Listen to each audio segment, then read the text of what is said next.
In this video we're going to look at a percent mixture problem, which is a very common type of story problem that you'll see in algebra. And our problem states how many gallons of a 60% antifreeze solution must be mixed with 90 gallons of a 20% antifreeze solution to get a mixture that's 50% antifreeze. So if you can picture it, we have two different solutions. We've got one solution that is 60% antifreeze. Let me underline that with one color. So we've got this 60% antifreeze solution, and it doesn't tell us how many gallons of that we're going to use. As a matter of fact, that's the question. How many gallons of that do we want to use? We've got a big tank full of it, let's say. And then we have another type of solution. We've got 90 gallons of a 20% solution. So that's more diluted. Doesn't have as much antifreeze in it percentage-wise. And we're going to mix that 20% solution with the 60% solution, and what we want to come up with is a 50% solution, and it doesn't tell us how much we want to come up with. If you've never done these before, a good way to start might be to use this box setup. If you want to pause it and write this box down, there's certain types of story problems that really lend themselves to using a box.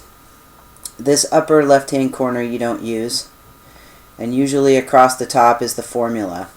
Now the formula for this type of problem is the amount of your solution times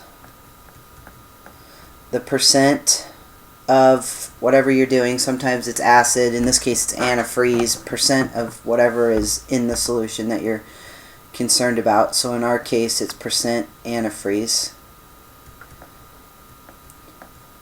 So if we take the amount of the solution and times it by the percent of antifreeze that's in that solution, we will end up with the amount of antifreeze in the solution, like in gallons. When we say amount, I'm talking about gallons. Amount of antifreeze. And so you could substitute any other word in for the word antifreeze if you were doing a different kind of problem. If this, say it was percent acid or whatever, percent salt, or some common ones. Think about this formula for a second and make sure it makes sense to you. So we're talking about the amount of solution in gallons. So this is gallons. We've got so many gallons of a solution, the total amount, and you times it by the percent of antifreeze that is in that solution, and it will tell you the amount of antifreeze in gallons, how many gallons of that solution is antifreeze. Now what the three other rows are for our three different types of mixtures here, the green one, the purple one, and the red one.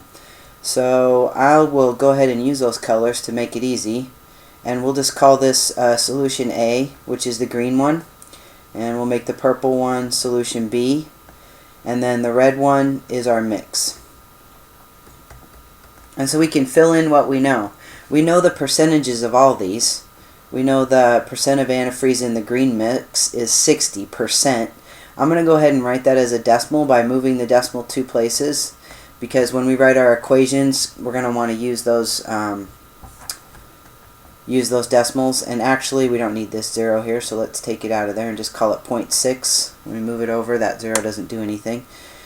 Alright, in solution B, the percent is 20%, so that's 0.2. And the mix we want to come up with is 50%, so that's 0.5. That's usually, they tell you all those percentages, but sometimes they won't. Now let's go to the amount of solution. How many gallons? The green underlined one here, solution A, they don't tell us how many gallons. That is the question, how many gallons? So that's going to be our variable. We don't know how many gallons. That's what we're trying to find, so we want to make that our variable. The purple one tells us we've got 90 gallons. And then the mix, we don't know. Now, depending on where you're at with your math, you could use another variable here and call this y. And then you'd have two variables, so you'd have to write two equations. But there's really no need to do that, because if we think about how much mix we have, we could use these two to come up with the amount of mix. So let's think about that. We've got X gallons of A, and we've got 90 gallons of B, and we're going to mix this together. We're going to pour X gallons and 90 gallons together. So how many gallons will we have? Hopefully you're thinking X plus 90. If this X turns out to be 15 gallons and we add it to the 90, we're going to have 105 in our mix. Hopefully that makes sense. So now this is where the formula comes in to fill in this last column. The formula says we take the amount of solution times the percent of antifreeze to end up with the amount of antifreeze. And that's what we're going to do. We're going to multiply straight across. So for A, we don't know how many gallons it is, but it's 60% antifreeze. So 0.6 times X, just multiplying straight across, will tell me the gallons of antifreeze in solution A. Solution B is going to have 90 times 0.2, which is 18. So we know exactly how many gallons of antifreeze is in 90 gallons of solution B. Because 90 gallons times 0.2 is 18. In other words, 18 is 20% of 90. So we've got 18 gallons of antifreeze in our solution B. Now our mix is we want it to have 50% of X plus 90. In other words, 0.5 times X plus 90. And since you're taking 0.5 times the whole thing, X plus 90, you have to use parentheses. Once you get this table filled in, you can write your equation very easily, because you know that the gallons of antifreeze in solution A plus the gallons of antifreeze in solution B is going to equal the amount of gallons in your mix. And that's your equation. So you want to come off to the side here and write 0.6x plus 18 equals 0.5 times x plus 90, and that's your equation.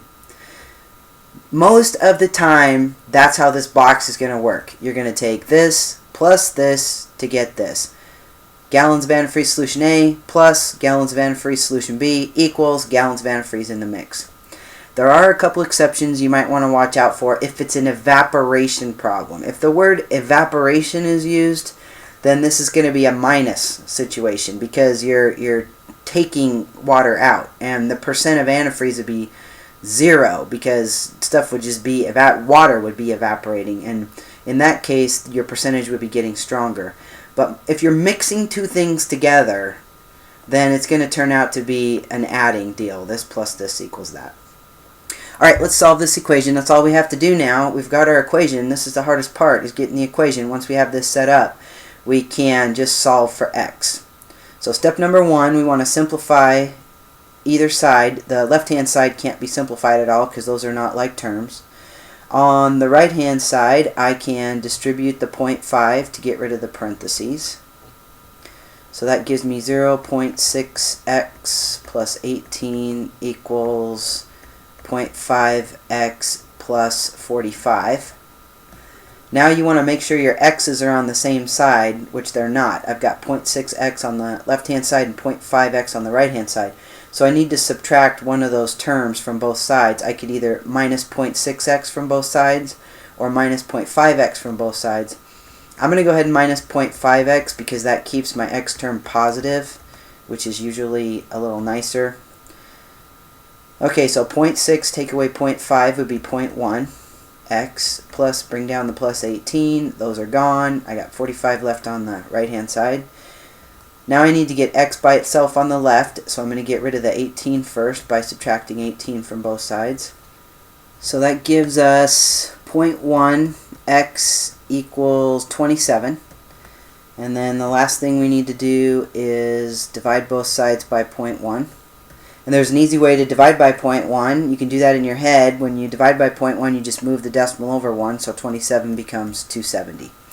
So if we refer back to our box, what was x? X was the amount of solution, the number of gallons of solution A that we needed, and that is 270. So the answer to the question, how many gallons of a 60% antifreeze solution, is 270 gallons. So that's your answer. Now we can check this answer to see if it's right. We could take this 270, and let's just write this down here, 270. That was our x. And so that would mean 270 times 0.6 would be 162. So I put the X in there, 270 times 0.6, and that came up with 162 gallons. If I come down here and I put in 270, 270 plus 90 would be 360, and 0.5 times 360, that's just half of 360, so that's 180. And I had 18 gallons here, so I had 162 gallons of antifreeze from solution A plus 18 gallons of antifreeze from solution B equals 180 gallons of antifreeze in my mix. And that works because 162 plus 18 is 180. That's just a way you could check it if you wanted to check it on a test. Well, I hope that helps, and this box is a good tool for organizing your information on these percent mixture problems.